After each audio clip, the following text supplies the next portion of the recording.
Hello everyone, welcome to Brahmi academy. स्वागत है आपका एमपीपीएससी प्रीलिम्स की इस महा सीरीज में, जहां हम टारगेट लेकर चल रहे हैं 50,000 एमसीक्यूज।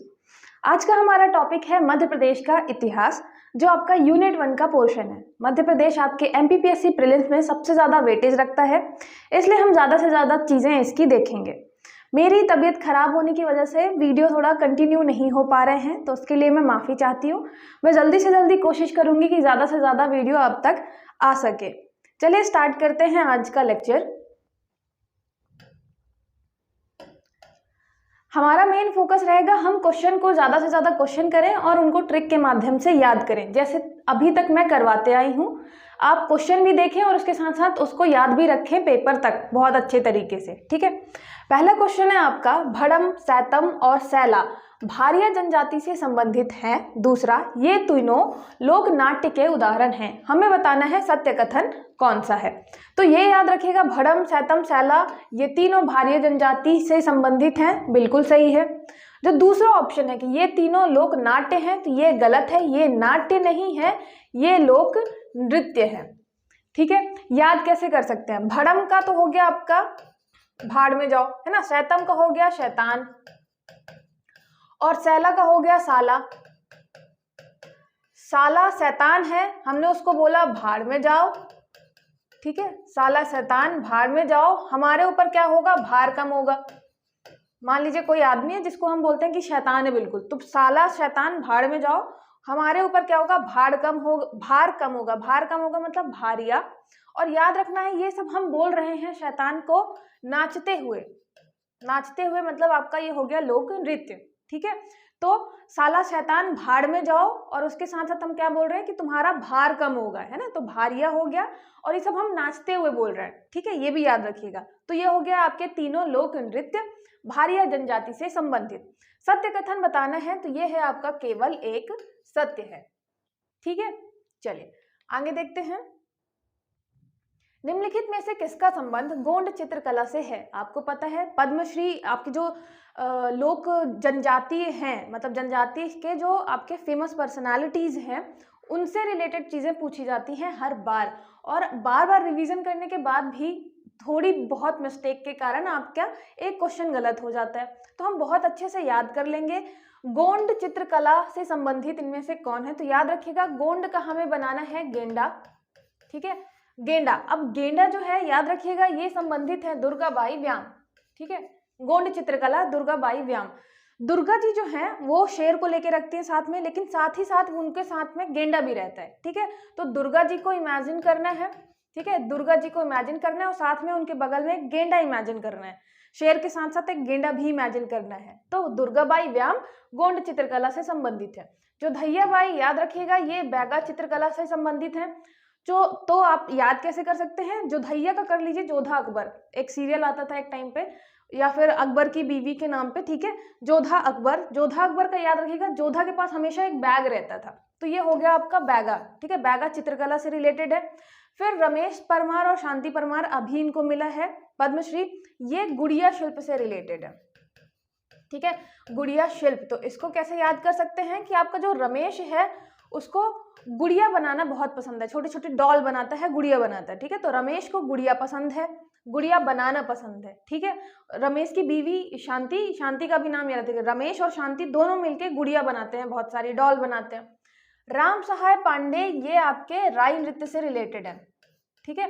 तो राम भगवान हमारी सहायता करेंगे जब हम राई नृत्य करेंगे, ठीक है। तो ऐसा कुछ रिलेट कर सकते हैं कि राम, और वैसे भी रा और रा याद कर सकते हैं, इसे भी राम राई, राम सहाय पांडे राई नृत्य से रिलेटेड। तो ये सारे आपके पद्मश्री इनको मिल चुका है, और ये बार बार पूछे जाते हैं, एमपीपीएससी का फेवरेट टॉपिक, तो जरूर दिमाग में अच्छे से क्लियर रखिएगा। नेक्स्ट देखते हैं, राष्ट्रीय जनजाति स्वास्थ्य अनुसंधान संस्थान कहाँ स्थित है? तो यहाँ पे याद रखिएगा, जनजाति के स्वास्थ्य पर हम क्या कर रहे हैं? अनुसंधान कर रहे हैं, ठीक है। तो ऐसे याद रखना है आपको कि जो ट्राइबल है, ट्राइबल के हम स्वास्थ्य पे क्या कर रहे हैं? हेल्थ के लिए अनुसंधान कर रहे हैं, रिसर्च कर रहे हैं। तो ये कहाँ कर रहे हैं? याद रखिएगा, ये हम कर रहे हैं जबलपुर में, ठीक है। ये आपके ICMR के अंडर में होता है।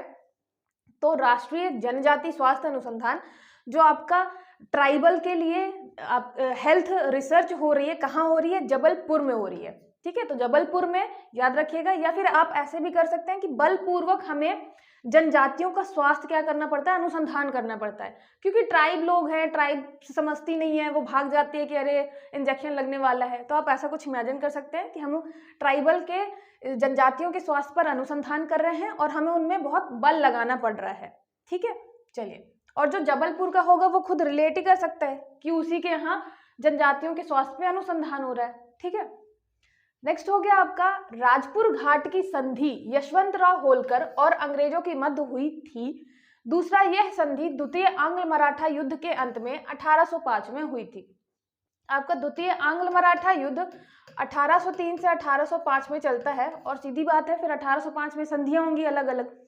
तो 1805 में जब संधि होती है तो होलकर के साथ, यशवंतराव होलकर के साथ संधि होती है अंग्रेजों की, जिसमें यशवंतराव होलकर बोलते हैं कि ठीक है, हम नर्मदा ताप्ती ये वाला एरिया छोड़ देंगे, ठीक है। तो अंग्रेज कब्जा कर लेते हैं कुछ एरिया में उनके। असत्य कथन बताना है तो ये है इनमें से कोई नहीं, ठीक है। ये दोनों आपके सही हैं। राजपुर घाट याद रखिएगा, आपको राज से याद रखना है होलकर। होलकर में यशवंतराव, मतलब इनके होलकर का यश जो है खत्म हो जाता है, अंग्रेज खत्म कर देते हैं, ठीक है। और कैसे खत्म करते हैं? पंच मार के। 5 का हमेशा क्या बनाते हैं हम? पंच बनाते हैं। तो अंग्रेजों ने मारा पंच और यश खत्म कर दिया होलकरों का, और उनका जो राज था उस टाइम पे वो भी खत्म कर दिया, ठीक है। तो यश खत्म कर दिया, होलकरों का राज्य खत्म कर दिया, किसने? अंग्रेजों ने पंच मारकर, ठीक है। तो आप ऐसा पूरा रिलेट कर सकते हैं। 1805 में राजपुर घाट की संधि यशवंतराव होलकर और ये सारी चीजें, हाँ, यशवंतराव होलकर के बीच हुई थी। राजपुर घाट की संधि 1805 अंग्रेजों के मध्य, ठीक है।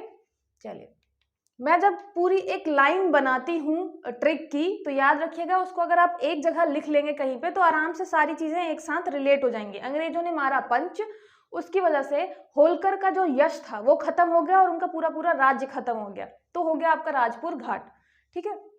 जननायक टांट्या भील जनजाति सम्मान की शुरुआत किस वर्ष हुई थी?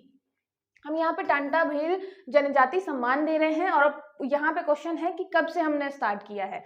तो याद रखिएगा ये स्टार्ट हुआ है 2008 से, ठीक है। 2008 से हमने टांट्या भील जी के नाम पे जनजाति सम्मान चालू किया। 8 से आप क्या बनाएंगे? हमेशा 8 से, जैसे ये आपका 8 है तो आप बना सकते हैं अड़। तो जो टांट्या भील थे वो अड़ गए कि जनजातियों को सम्मान दो, ठीक है।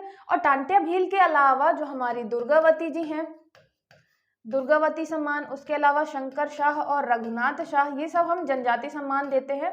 शंकर शाह और रघुनाथ शाह, तो ये सारे जो लोग थे जनजाति से संबंधित, तो सारे लोग थे, ये अड़ गए कि हमें क्या करना है, हमें आप जनजाति सम्मान स्टार्ट करो। तो टांट्या भील, दुर्गावती, शंकर शाह, रघुनाथ शाह, सारे लोग अड़ गए सब, क्योंकि 2008 में ही चालू होता है, इसलिए मैं बता रही हूँ आपको रिलेट करने के लिए कि सारे लोग क्या करते हैं, अड़ गए कि जनजाति सम्मान स्टार्ट करो, ठीक है। लोगों को, जनजातियों को सम्मान देना चालू करो।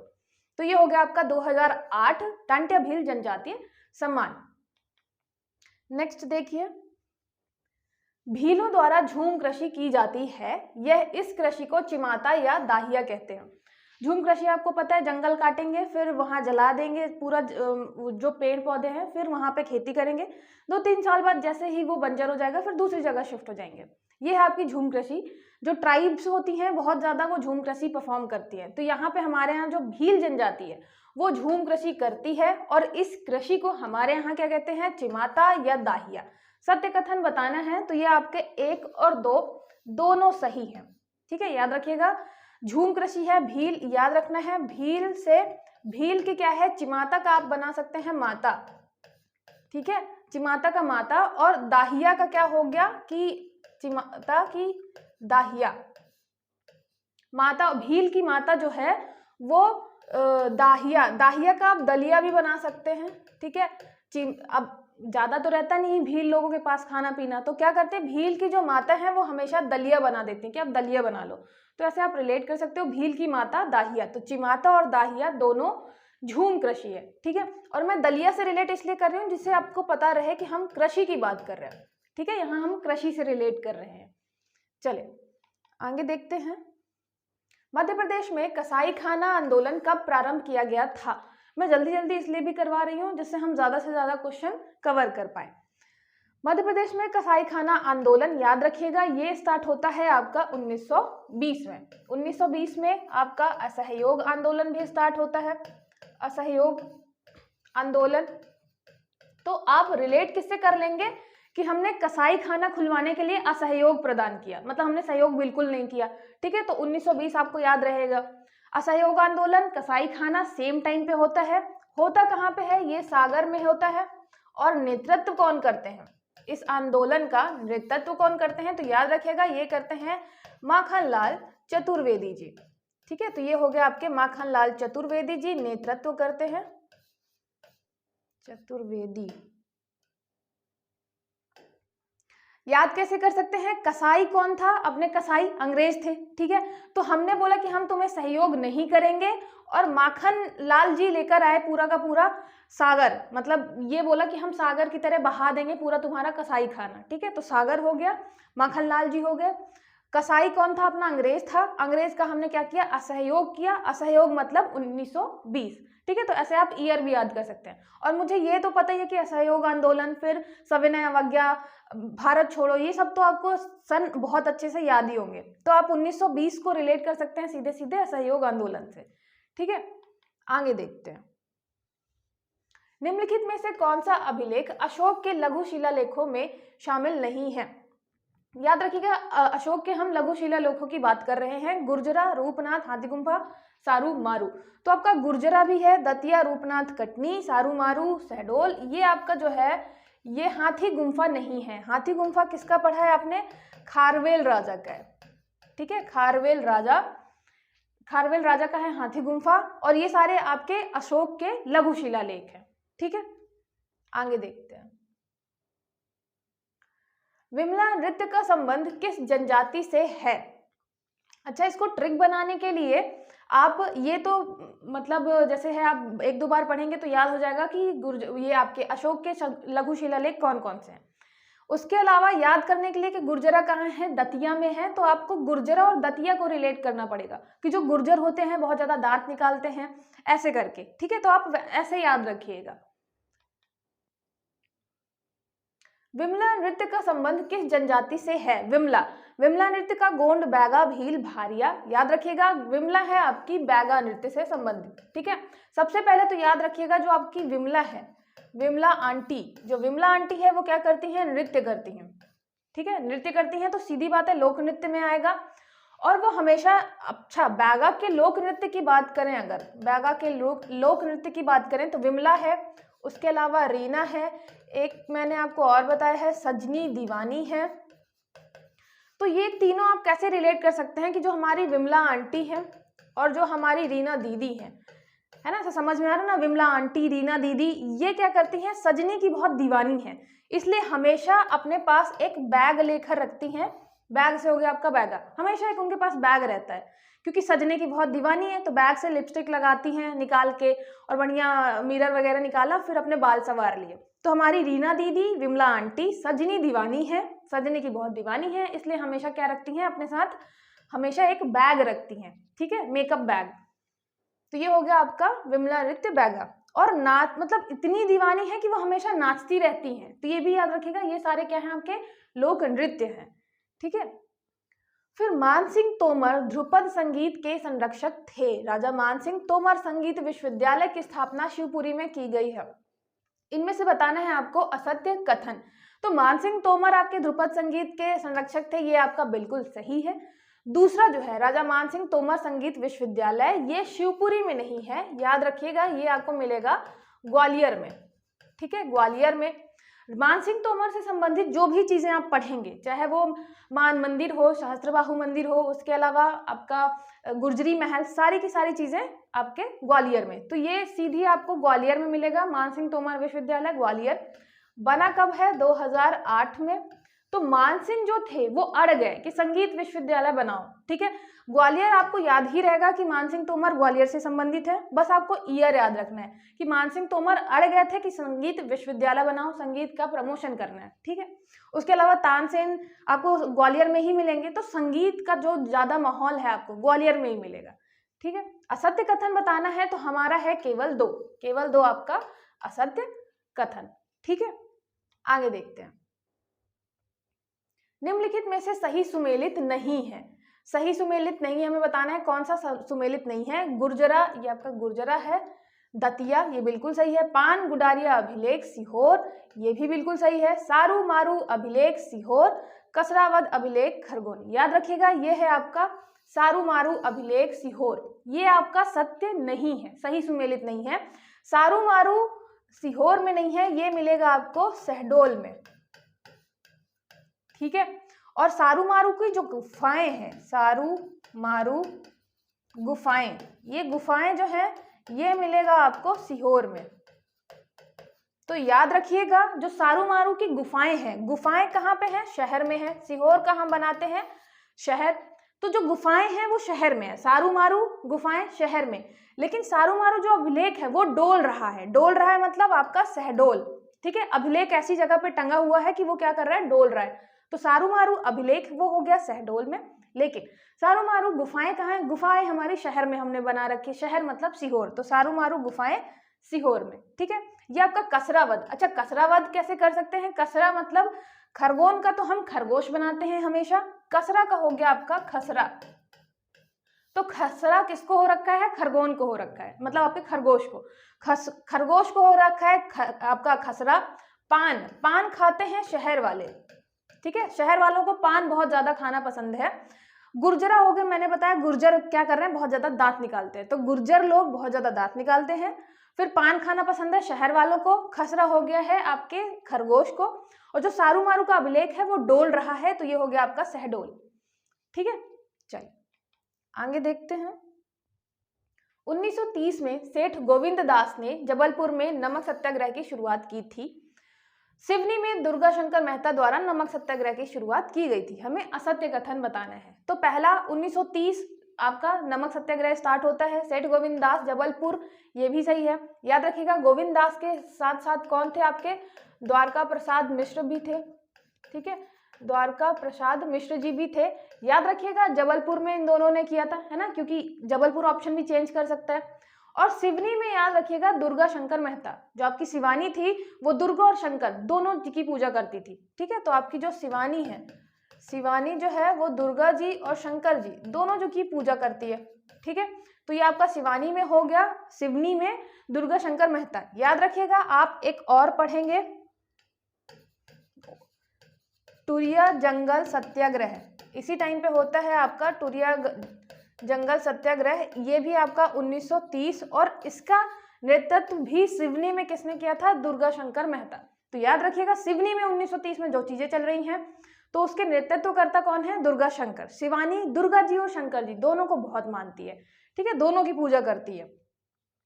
1930 की बात कर रहे हैं हम, ठीक है। नमक सत्याग्रह उसी टाइम पे जहाँ पे गांधी जी गए, नमक बनाया, जहाँ पे लोग और जो सारी चीजें थी, जो आपके नियम कानून थे वो तोड़ रहे थे, तो जैसे जंगल के जो कानून थे उनको तोड़ रहे थे, तो जंगल सत्याग्रह हो गया। तो यहाँ पे हमें बताना है असत्य कथन, यहाँ पे असत्य इनमें से कोई नहीं, क्योंकि आपके दोनों आंसर सही है, ठीक है। चलिए आगे देखते हैं। 1528 में बाबर के आक्रमण के समय चंदेरी का राजा कौन था? दलपत शाह, मेदिनी राय, राय बहादुर, यार मोहम्मद। याद रखिएगा ये हैं आपके मेदिनी राय। मेदिनी राय के टाइम पे होता है चंदेरी का युद्ध, ठीक है, चंदेरी का युद्ध, ईयर लिखा ही हुआ है 1528, और यहीं पे फिर क्या होता है? मेदिनी जी हार जाते हैं, बहुत सारी महिलाएं आपकी जौहर करती हैं, तो चंदेरी में आपको जौहर कुंड भी मिलेगा।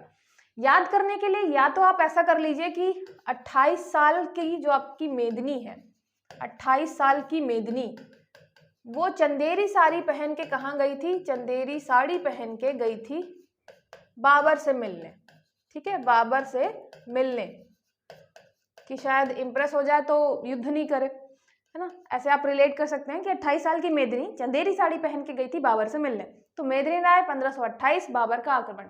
या फिर आप जब बाबर के अलग अलग युद्ध पढ़ते हैं, पानीपत से लेके आपका चंदेरी वगैरह उसमें ऐड होता है, तो ये अलग से एक उसकी ट्रिक है, तो आप वो भी बना सकते हैं, ठीक है। और आप चाहें तो ये अलग से बना सकते हैं। 1528 में 28 साल की मेदिनी चंदेरी की साड़ी पहन के बाबर से मिलने गई, तो चंदेरी का युद्ध 1528 मेदिनी राय। चलिए आगे देखते हैं। मंदसौर अभिलेख में शिव मंदिर के निर्माण का उल्लेख मिलता है। मंदसौर अभिलेख आपका अभी 2022 वाले में भी क्वेश्चन आया हुआ था। इस अभिलेख की रचना वत्स भट्टी द्वारा की गई थी। हमें बताना है असत्य कथन। तो पहला हो गया ये आपका असत्य कथन। यहाँ पे शिव मंदिर नहीं, सूर्य मंदिर के निर्माण के क्या मिलते हैं, उल्लेख मिलता है हमारे मंदसौर अभिलेख में। मंदसौर के अलावा इसको दशपुर भी बोलते थे। मंदसौर को आपके पुराना नाम दशपुर भी था, तो दशपुर अभिलेख भी मिलेगा। ये आपका यहाँ पे सूर्य मंदिर हो गया, ठीक है। इसके अलावा यहाँ पे जो रेशम बुनकर की जो श्रेणी थी, रेशम बुनकर श्रेणी मतलब व्यापारी, रेशम बुनकर जो श्रेणी थी, इनके बारे में पता चलता है। ये पहला ऐड था, ये भी हमारा क्वेश्चन पूछा गया है। याद रखिएगा वत्स भट्टी ने रचना की थी और ये हुआ था गुप्त काल में, ठीक है, कुमार गुप्त के टाइम पे। तो ये हुआ था आपके गुप्त काल में। हमें बताना है असत्य कथन। तो असत्य हो गया आपका केवल एक, क्योंकि यहाँ पे सूर्य मंदिर है, ठीक है, शिव मंदिर नहीं है, याद रखिएगा। आगे देखते हैं। निम्नलिखित में से कौन सा लोक नृत्य कोल जनजाति से संबंधित है? रागनी, दहका, परधौनी, गेंडी। याद रखिएगा ये है आपका दहका, ठीक है। कोल जनजाति जब भी क्या करती है, नृत्य करती है, नृत्य करती है तो क्या करती है, दहक जाती है, बिल्कुल दहक जाती है, भड़क जाती है, ऐसा करके। भड़क मत याद रखिएगा, दहक ही याद रखिएगा, क्योंकि हम भड़म सैतम पढ़ ही चुके हैं, ठीक है। तो ये क्या हो गया आपका, दहक जाती है कोल जनजाति जब वो नृत्य करती है। तो आपका दहका है सबसे पहली बात, लोक नृत्य है, और किस जनजाति का है, तो कोल जनजाति का है। कोल जनजाति दहक जाती है नृत्य करते समय। आगे देखते हैं। घोटुल प्रथा का संबंध गोंड जनजाति से है। इसमें सम्मिलित होने वाली लड़कियां मोटियारी कहलाती हैं। इसमें सम्मिलित होने वाले लड़के चेलिक कहलाते हैं। आपका घोटुल प्रथा है, बहुत इंपॉर्टेंट, गोंड जनजाति से रिलेटेड है, ये बिल्कुल सही है, ठीक है। घोटुल, अच्छा गोंड को मैंने आप बताया क्या बनाते हैं, गेंडा बनाते हैं, ठीक है। तो गेंडा और घोटुल, गेंडा को क्या है, हम घोट रहे हैं, हमें एक गेंडा मिल गया है तो हम उसको घोट रहे हैं। उसके अलावा क्या रखना है हमें, घोटुल में क्या होता है, गेंडा को घोट रहे हैं। अच्छा गेंडा जरूरी नहीं है, कोई बहुत, अब जानवर को ही कहें, कोई बहुत मोटा ताजा इंसान भी होता है ना, बहुत चौड़ा सा, बहुत मोटा सा, उसको भी हम गेंडा ही कहते हैं, है ना। तो ऐसा मान लीजिए गेंडा जो है बहुत मोटा सा, मोटा चौड़ा कौन सा है, इंसान है ना, लड़का है। तो यहाँ पे लड़की जो है वो क्या है, लड़की भी क्या है, मोटी है, लड़की क्या है, मोटी है, लड़की मोटी है, और लड़का चेलिक, चेलिक को बना सकते हैं चेला। तो लड़का जो है वो लड़की का क्या है, चेला है ना। और लड़की को, लड़की मोटी है, उसने लड़के को क्या बना रखा है, चेला बना रखा है। अब उसको क्या कर रही है, वो गेंडा की तरह उसको घोट रही है ना। थोड़ा बड़ा हो गया, लेकिन एक दो बार आप जब भी करेंगे, गेंडा है उसको घोटुल हो गया, घोट रही है। लड़की जो है वो मोटी है, लड़का जो है उसका चेला बना रहता है, ठीक है। तो ये हो गया चेलिक, लड़की हो गई मोटियारी, घोटुल प्रथा और गोंड जनजाति से संबंधित है, ठीक है। तो ये हो गया गेंडा, घोटुल, गेंडा, गोंड जनजाति से संबंधित है। आपको सत्य कथन बताना है, तो ये आपके 1 2 3 तीनों सत्य कथन है, ठीक है। याद रखिए ये थोड़ी डिटेलिंग है। घोटुल लड़की को बोलेंगे मोटियारी, लड़के को बोलेंगे चेलिक, और ये गोंड जनजाति से संबंधित है। नेक्स्ट आपका 1737 में भोपाल का युद्ध किसके बीच हुआ था? हैदराबाद निजाम, पेशवा बाजीराव प्रथम। यहाँ पे आप देखेंगे कि ये बाजीराव प्रथम, बाजीराव द्वितीय, ये सारा चेंज है इधर साइड आपके निजामी है। तो सबसे पहली बात कि 1737 में होता है कौन सा युद्ध, भोपाल का युद्ध, ठीक है। 1737 साल में होता है, 37 साल के थे जब हैदराबाद के निजाम, तब होता है भोपाल के युद्ध। और सीधी बात है, भोपाल युद्ध में भोपाल का नवाब तो रहा ही होगा, ठीक है, भोपाल नवाब भी रहा ही होगा। और किसके बीच होगा, तो बाजीराव प्रथम, उस टाइम पे थे आपके बाजीराव प्रथम। तो हैदराबाद निजाम, भोपाल नवाब और बाजीराव प्रथम के बीच होता है 1737 में। 37 साल का रहता है निजाम, तब होता है भोपाल का युद्ध। उसमें सीधी बात है, भोपाल का आपका हैदराबाद निजाम जो है वो हार जाता है, और मराठों के अंदर आ जाता है आपका भोपाल के आसपास वाला एरिया, ठीक है। तो याद रखिएगा बाजीराव प्रथम थे इस टाइम पे, प्रथम, वैसे प्रथम नंबर पे, फर्स्ट नंबर पे आते थे बाजीराव, तो फर्स्ट नंबर वाले भोपाल 1737 साल में हैदराबाद निजाम हार जाता है भोपाल का युद्ध। ठीक है, चलिए आगे देखते हैं। उज्जैन में स्थित कौन सा क्षेत्र बटिक प्रिंट के लिए विख्यात है? नागदा, महीदपुर, भैरवगढ़, तराना। याद रखिएगा बटिक प्रिंट आपका जो है वो जीआई टैग में शामिल हो चुका है। जीआई टैग का एक वीडियो है जिसमें सारे जीआई टैग मैंने बताए हैं, ट्रिक के माध्यम से याद कराए हैं, तो एक बार जरूर आप देखिएगा। जीआई टैग बटिक प्रिंट ये कहाँ मिलेगा आपको? भैरवगढ़। ठीक है, तो उज्जैन में वैसे भी आपको पता है, याद करने के लिए क्या बनाएंगे, उज्जैन में आपको भैरव बाबा तो मिलेंगे ही, काल भैरव, और काल भैरव के यहाँ हम क्या कर रहे हैं? हम बटिक प्रिंट कर रहे हैं। ठीक है, तो काल भैरव के यहाँ बटिक प्रिंट मिलेगा और उज्जैन में मिलेंगे काल भैरव, ये तो हमें पता ही है। तो Ujjain, Bhairavgarh, batik print, batik print आपका जीआई टैग में शामिल हो चुका है। नेक्स्ट देखते हैं। नेक्स्ट देखिए, भारत भवन के वास्तुकार चार्ल्स कोरिया हैं। भारत भवन के 6 अंग हैं, तो ये आपको बताना है इनमें से सत्य कथन। तो पहला तो बिल्कुल सही है, वास्तुकार चार्ल्स कोरिया हैं। उद्घाटन कब हुआ था? 1982 में। ठीक है, भोपाल में स्थित है, ये भी याद रखिएगा, भारत भवन भोपाल। फिर आपको क्या याद रखना है एक चीज कि ये इस भारत भवन के लिए चार्ल्स कोरिया को आगा खां अवार्ड भी मिल चुका है। ठीक है, वास्तुकला के लिए मिलता है आगा खां अवार्ड, तो ये चार्ल्स कोरिया को मिल चुका है। इसके अलावा इसके 6 अंग हैं, वागर्थ है, अनहद है, रूपंकर है, तो ये इसके याद रखिएगा कितने अंग है? 6 अंग है। ठीक है, कविता के लिए अलग, नाटक के लिए अलग, रंगमंच के लिए अलग, तो ये याद रखिएगा 6 अंग भारत भवन के। सत्य कथन बताना है तो आपके 1 और 2 दोनों सही है। ठीक है, 1 और 2 दोनों सही है। नेक्स्ट देखते हैं, पिथौरा चित्रकला का संबंध किस जनजाति से है? गोंड, भील, कोरकू, सहरिया। पिथौरा, पिथौरा का आप पिथौरा से वैसे पत्थर भी कर सकते हैं, सीधे सीधे पिथौरा पत्थर। पिथौरा चित्रकला का संबंध याद रखिएगा किससे है? आपकी भील जनजाति से। ठीक है, पिथौरा भील जनजाति, भील जनजाति में वो भी अगर सबसे नाम आप देखेंगे कि सबसे ज्यादा नाम किसका फेमस है इसमें, तो ये है आपका भूरीबाई जी का। ठीक है, भूरीबाई जो जहां कहाँ की हैं? झाबुआ की। तो याद रखने के लिए क्या कर सकते हैं? भा से हो गया भूरी, भा से हो गया भील, तो ये तो आपका मैच कर गया। ठीक है, और भील जो है, अच्छा भूरीबाई जो है वो क्या है? बुआ है आपकी, है ना। तो हमारी बुआ भूरीबाई या हमारी बुआ भूरी भाई जो कि क्या कर रही हैं? भील जनजाति से रिलेटेड हैं और पत्थर पे क्या करती हैं? चित्रकला करती हैं। तो चित्रकला किस पे करती हैं? पत्थर पर चित्रकला करती हैं। चित्रकारी, चित्रकारी किस पे है उनकी? पत्थर पे।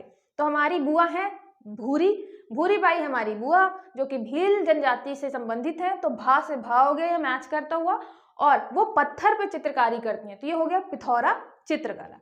ठीक है, चलिए आगे देखते हैं। निम्नलिखित में से कौन सा मंदिर द्रविड़ शैली में बना हुआ है? महाकालेश्वर, तेली का मंदिर, सहस्त्रबाहु, चौहट, योगिनी। याद रखिएगा ये है आपका तेली का मंदिर, नॉर्थ इंडिया का आपका इकलौता मंदिर जो द्रविड़ शैली में बना हुआ है। अच्छा, द्रविड़ शैली, नागर शैली, डिफरेंस क्या है, ये सारी चीजें हम डिटेल में पढ़ते हैं मेंस में। अभी बस इतना याद रखिए कि तेली का मंदिर ये आपको मिलेगा ग्वालियर में। ठीक है, ग्वालियर में, जो कि द्रविड़ शैली में बना हुआ है। याद कैसे कर सकते हैं? वैसे तो तेली जो है, मतलब जब गाय या भैंस का पहला मतलब बच्चा होता है, तो शुरू शुरू में जो दूध से बनाते हैं, मेरे यहाँ उसको तेली बोलते हैं। ठीक है, तो आप ऐसे भी कर सकते हैं, ग्वालियर का हमेशा हम ग्वाल बनाते हैं, तो ग्वाल बाल जो होते हैं उनको तेली बहुत ज्यादा पसंद होती है। ठीक है, अगर आप नहीं जानते तेली, आपकी लैंग्वेज में कुछ और बोलते हैं उसे, तो तेली के अलावा क्या कर सकते हैं कि जो ग्वाल बाल हैं उन्हें तेल वाला खाना बहुत पसंद होता है, मतलब वो ऑयली खाना खाना पसंद करते हैं। ठीक है, तो ग्वाल बाल जो है उनको तेल वाला खाना पसंद है द्रविड़ स्टाइल में। ठीक है, द्रविड़, द्रविड़ को तो आप राहुल द्रविड़ से भी कर सकते हैं। तो राहुल द्रविड़ उन ग्वाल बाल के साथ तेल वाला खाना खा रहे थे, मतलब कुछ ऑयली चीजें खा रहे थे, कुछ भी आप पकौड़ा वगैरह इमेजिन कर लीजिए। ठीक है, तो राहुल द्रविड़, ग्वाल बाल और तेली क्या मंदिर। ठीक है, ग्वालियर। नेक्स्ट देखते हैं। ठीक है, आज के लिए बस इतना ही। ज़्यादा से ज़्यादा रिवीजन करिए और जो भी आपके डाउट है छोटे छोटे ट्रिक के माध्यम से उनको अपने दिमाग में अच्छे से बैठा लीजिए। ठीक है, मिलते हैं फिर नेक्स्ट लेक्चर में, तब तक के लिए ऑल द बेस्ट।